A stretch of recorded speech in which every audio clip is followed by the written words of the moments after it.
Hello friends, मैं हूँ आकांक्षा और आज पढ़ेंगे वॉइस इन संस्कृत। एक्टिव और पैसिव वॉइस जैसे हम इंग्लिश में पढ़ते हैं वैसे संस्कृत में भी होता है। तो हमने जब कारक देखा था तो वहाँ पे मैंने मेंशन किया था कि कर्तरी और कर्मणी प्रयोगा, तो वही आज देखेंगे। ये बहुत इम्पॉर्टेंट है, 5 मार्क्स के लिए ये भी आता है। तो इसमें पहले वहाँ देख लेंगे। कारक से हमने ये देखा था कि जैसे कर्ता कारक था तो उसमें 2 फॉर्म होता है, एक कर्तरी और एक कर्मणी।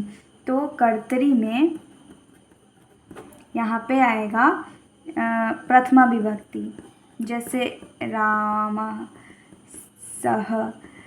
और जब इसको हम कर्मणी में लिखेंगे तो यहाँ पे आएगा तृतीया विभक्ति, जैसे कि रामेण तेन। ये हो गया कर्ता। तो ये होता है ये नॉर्मल एक्टिव वॉइस में और ये होता है पैसिव वॉइस में। और कर्म कारक में जैसे कर्तरी में आएगा द्वितीया विभक्ति और कर्मणी में आएगा प्रथमा विभक्ति। तो वहाँ कंफ्यूज होने की ज़रूरत नहीं है, वहाँ एकदम सिंपल याद रखना है। ज़्यादातर प्रथमा और कर्तरी में ही होगा कारक में। और इसमें देखना है जब आप बनाएंगे, वाक्य प्रयोग करेंगे, वहाँ पे आपको इसकी ज़रूरत पड़ेगी। तो चलिए देखते हैं। तो पहले तो समझेंगे कि आपको सब धातु रूप याद होना चाहिए। धातु रूप में 2 पद होता है, आत्मनेपदी और परस्मैपद। परस्मैपदी आप हमेशा याद करते होंगे, जैसे गच्छति, गच्छतः, गच्छन्ति। और जब हम इसमें देखेंगे आत्मनेपदी में तो ये हो जाएगा गम्यते, गम्येते, ऐसे वर्ड्स आते हैं। तो आपने ये याद किया होगा, ये सिलेबस में है, अगर नहीं किया है तो कर लीजिए। तो अब देखते हैं कि कैसे ये चेंज होता है। जैसे ये खादितवान है तो ये खादितम में चेंज होगा, लेकिन ये कैसे? आप बोलेंगे कि ये तो परस्मैपदी और आत्मनेपदी में नहीं है, तो फिर धातु रूप में नहीं है, तो ये है कत्वतु प्रत्यय, जो कि चेंज होगा इकत में। तो जैसे जब आप देखेंगे कर्तरी कर्मणी में तो कत्वतु इकत में चेंज होगा, ये चीज़ देखना है। तो ये कथितवान क्या है? कत्वतु है। कथित क्या होगा? इकत होगा। पीवती पीयते में चेंज होगा, जैसे कि धातु रूप में मैंने बताया था, ये परस्मैपदी, ये आत्मनेपदी। वैसे ही करोति का क्रियते हो जाएगा। तो यहाँ पे कुछ एग्जाम्पल्स लिया है मैंने, तो वो देखेंगे। चलिए, तो रामः विद्यालयम गच्छति। तो राम क्या है? प्रथमा विभक्ति में है। विद्यालयम है, विद्यालयम द्वितीया विभक्ति में। और फिर ये क्या है? ये प्रथमा एक वचन। पता होगा आपको, गच्छति, गच्छता, गच्छन्ति। तो इसको कैसे चेंज करेंगे? तो ये तो हो गया एक्टिव वॉइस, जैसे कर्तरी। अब इसको चेंज करेंगे कर्मणी में। तो कर्मणी में पहला को मैंने क्या बोला था? तीसरा में। तो तीसरा क्या होता है? रामेण, ये होगा। रामा शब्द रूपा में देखेंगे कि रामः प्रथमा विभक्ति, रामेण तृतीया विभक्ति। तो रामा क्या हो गया? 1 चेंज हो गया 3 में। 1 किस में चेंज होगा? 3 में। अब विद्यालयम में देखेंगे तो हमने क्या बोला था? द्वितीय कर्म कारक में विद्यालयम, विद्यालयम में रहता है, ये क्या हो गया? द्वितीया में आ गया। तो अब इसका पहला क्या होगा? विद्यालय। तो यहाँ पे क्या हो गया? ये हो गया, ये द्वितीया चेंज हो गया प्रथमा में, ये हुआ ऐसा। और गच्छति चेंज होगा गम्यते में। तो ये एग्जाम्पल ले लिया हमने, ये एक्टिव वॉइस, ये पैसिव कर्मणी। ठीक है, और एग्जाम्पल लेंगे, ज़्यादा क्लियर होगा। तो दूसरा देखते हैं, तया क्षीरम पीयते। तो यहाँ देखिए ये किस में है? ये कर्मणी में है। कैसे पता चला? क्योंकि यहाँ पीयते है और यहाँ क्या है? थर्ड है, तया है, तो इसलिए ये है कर्मणी। अब इसका कर्तरी में चेंज करने के लिए, तो तया क्या है? पहले ये स्त्रीलिंग में है, तो इसका पहला क्या होगा?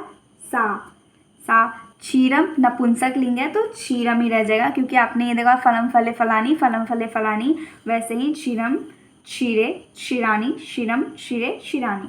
तो ये नपुंसकलिंग में हो गया। अब इस पियते किस में चेंज होगा? पियते पिबती में चेंज होगा। ठीक है, ये हो गया कर्तरी। और एग्जाम्पल लेते हैं, सह माम पृच्छति। तो अब यहाँ देखेंगे सह किस में चेंज होगा? तीसरे में, पहला तीसरा। तो सह क्या क्या होता है? तेन होता है, तो तेन में चेंज हो गया। मम क्या होता है? अहम।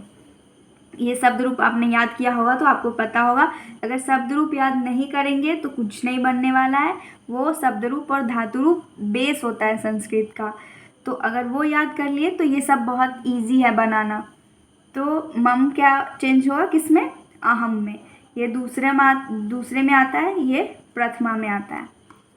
तो ये हो गया। अब पृच्छति का क्या होगा? पृच्छ्य। अब हम बोलेंगे, अब यहाँ पे क्वेश्चन ये आएगा कि ये पृच्छ्य क्यों हो गया? जब आप पृच्छ्यते ऐसा क्यों नहीं हुआ? क्योंकि जब आप पढ़ेंगे आत्मनेपद शब्द रूपा पृच्छ शब्द का, तो उसमें इसके अकॉर्डिंग नहीं होता है। यहाँ आप कर्तरी शब्द में एक चीज़ ध्यान होता है कि जो सह होगा, ये फर्स्ट वर्ड और ये लास्ट, ये इसके अकॉर्डिंग चेंज होगा। वर्ब किसके अकॉर्डिंग चेंज होगा? इसके सब्जेक्ट के अकॉर्डिंग। लेकिन जब हम कर्मणी प्रयोगा में आएंगे तो ये किसके अकॉर्डिंग चेंज होगा? इसके अकॉर्डिंग। यहाँ पे जो सेकेंड वर्ड है आपका, उसके अकॉर्डिंग हमेशा। तो ये अहम शब्द जब आप अहम है तो इसलिए पृच्छ्ये, पृच्छ्यावहे, पृच्छ्यामहे ऐसा शब्द रूप आता है आत्मनेपदी में पृच्छ शब्द का। तो इसलिए यहाँ पे पृच्छ्ये हुआ, पृच्छ्यते नहीं हुआ। जैसे यहाँ आपने देखा पियते है, पिए नहीं है या फिर कुछ अलग नहीं है, यहाँ पे पियते है। तो ये थर्ड है तो यहाँ भी थर्ड हुआ है। तो ये चीज़ यहाँ देखना है कि यहाँ जो ये वर्ड है, ये गच्छति चेंज होता है सह के अकॉर्डिंग, ये या फिर पृच्छति सह के अकॉर्डिंग, लेकिन यहाँ पे जो थर्ड वर्ड आएगा वो सेकंड के अकॉर्डिंग आएगा। तो ये चीज़ भी ध्यान में रखना है आपको। फिर दूसरा एग्जाम्पल लेते हैं और क्लियर होगा। तो आतुरः औषधम गृहीतवान। तो ये क्या है? कत्वतु शब्द है, कत्वतु प्रत्यय। अब इसको किस में बोला था मैंने? इकता में चेंज होता है। तो आतुरेण औषधम गृहीता, ये इकता में चेंज हो गया। ठीक है, पहला तीसरा में औषधम का औषधम इसलिए रह गया क्योंकि नपुंसकलिंग है। गृहीतवान का गृहीता। चलिए दूसरा देखते हैं, विषक औषधम ददाति। तो ये क्या है? विषज्जा औषधम दीयते। ठीक है, यहाँ पे दीयते, ददाति का दीयते हो गया। अब ये देखेंगे, छात्रैः दुग्धम पीतम। तो पीतम क्यों है? क्योंकि इकता प्रत्यय है और नपुंसकलिंग है। क्योंकि इकता में आपने मोस्टली ये पढ़ा होगा पीतः, गृहीतः नहीं, यहाँ पे भी नपुंसकलिंग होता है, यहाँ पे भी स्त्रीलिंग होता है, तो इसलिए यहाँ पे पीतम हुआ। तो अब इसको चेंज करेंगे, छात्रैः। छात्रैः से क्या आ रहा है? रामैः। तो वहाँ पे ये फिर क्या चेंज, किस में चेंज होगा? पहला में। ये क्या है? तृतीया बहुवचन। तो ये भी क्या किस में चेंज होगा? जैसे यहाँ प्रथमा एक वचन था तो यहाँ भी प्रथमा एक वचन में चेंज, तृतीया एक वचन में चेंज हुआ। यहाँ पे तृतीया एक वचन में था तो यहाँ प्रथमा एक वचन में, जिस वचन में रहेगा उसी वचन में चेंज होगा। ये अलग अलग नहीं कि हाँ अगर दो है तो दो में, बहुवचन है बहुवचन, द्विवचन है द्विवचन में।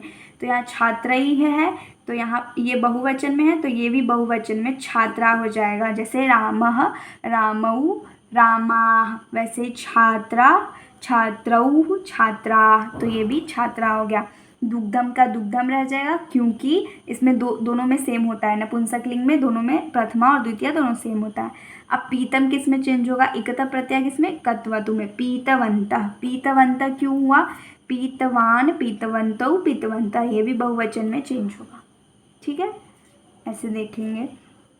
अब देखिए यहाँ पे, हाँ ये मैंने बता दिया, एक्टिव में कत्वतु, पैसिव में इकता। अब यहाँ देखें, अहम कार्यम कृतवान। यहाँ पे फिर देखेंगे अहम का क्या हो जाएगा? मया। कार्यम का कार्यम, कृतवान का कृतम। छात्राः हसन्ति। तो इसका क्या होगा, छात्रैः हस्यते। वातेन पित्तं दुष्यते। तो क्या होगा, वातेन का वातः पित्तं दुष्यति। मया सह दृश्यते। तो ये गया मया का अहम, सह का तम, दृश्यते का पश्यामि। ठीक है, हम देखेंगे अहम त्वाम पश्यामि। तो अहम का क्या होगा, मया। त्वाम का क्या होगा, त्वम। अब त्वम के साथ क्या लगता है, दृश्यसे। देखा, इसके अकॉर्डिंग चेंज हुआ है। फिर त्वम माम पश्यसि। तो ये फिर क्या होगा, त्वया अहम दृश्ये। तो ये भी किसके अकॉर्डिंग चेंज हुआ, अहम के अकॉर्डिंग। तो ये है, ये थोड़ा कंफ्यूजिंग है, लेकिन ये आपसे तभी चेंज होगा या फिर बनेगा क्वेश्चन जब आपको शब्द रूप, धातु रूप और प्रत्यय, कारक, इतने सारे चीज़ कंप्लीट होंगे तब। और वो भी धातु रूप में आपको 2 चीज़ तो बिल्कुल भी करना है, आत्मनेपदी और परस्मैपदी में अच्छे से याद रखना है। तो वो नहीं करेंगे तो आपका 5 मार्क गया। अगर आपको आता है तो ठीक है, कुछ 1-2 सही हुआ तो ठीक है, नहीं तो गया 5 मार्क्स। तो इसके लिए आपको सब कुछ पढ़ना, इसलिए मैंने इसको लास्ट में लिया है, क्योंकि सब कुछ पढ़ने के बाद आपको ये समझ में आएगा कि हाँ ये कैसे चेंज हो रहा है। और सीधे चेंज नहीं होगा, बहुत सारे एग्जाम्पल्स आपको बनाने पड़ेंगे, तब आपके समझ में आएगा, धीरे धीरे हो जाएगा। तो ये लास्ट वीडियो है। Thank you.